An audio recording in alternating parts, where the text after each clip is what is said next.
Happy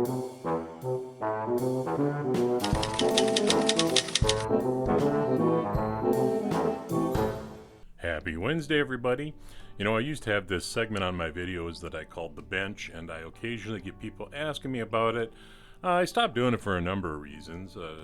When I first started doing it, it was a breakout video about processes, and to be honest, I like doing it that way better than tacking it on to the back end of a video. So, anyway, those who follow me know that I'm a amateur photographer, and that actually really understates my experience in the hobby.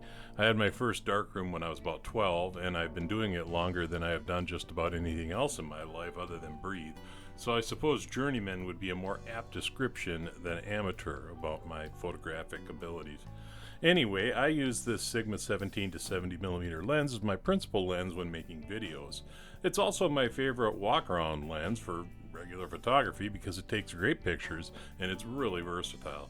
It will focus at just over a half a foot, which is pretty good when you're doing bench work like I am. Anyway, it finally bit the dust this week. Several years ago, I was out west and I had stopped to take some shots of something somewhere between Denver and Albuquerque. I was on a lonely 2-lane state road and I was pretty much the only one there for miles, I'd wager.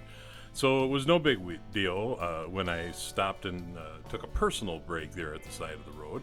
I think I was a mile down the road when I realized I had left my camera on the back bumper of my truck.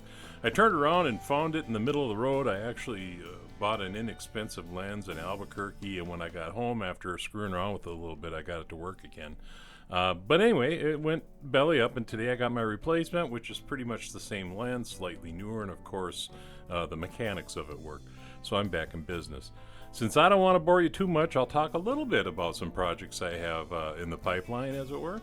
I've been watching the Bright Vision site for a while. These kits were always unavailable, it seemed, and then the other day I read somewhere that they were back, so I went there and picked one up, and I also ordered axles on eBay because they don't come with the kit. I want to do this in May on Redline Day, so look for that. I got this heavy service wreck truck off of eBay as well because I want to do some more large scale stuff. I have some tires for it, and the decals are coming from Black Square over in the UK. I'm trying to decide if I should restore it or make a companion to my Scamo wrecker with a yellow cab. Let me know what you think in the comments, which way I ought to go with it. I'm really looking forward to this one. It's a 33A Matchbox Ford Zodiac. Usually when I see them on eBay, they're in pretty good shape or prohibitively expensive because they're just not that common. This one has metal wheels and dome head crimped axles. It looks like it was dark blue, and that would make it a 1957 release, which is one of the oldest Matchbox cars I have. I also picked up this 7B Ford Anglia. This is a 1961 or 62 release.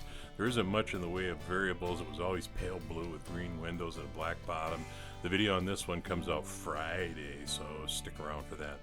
Anyway, now that I have my new lens, I guess I can get back to work and make some more cars, eh?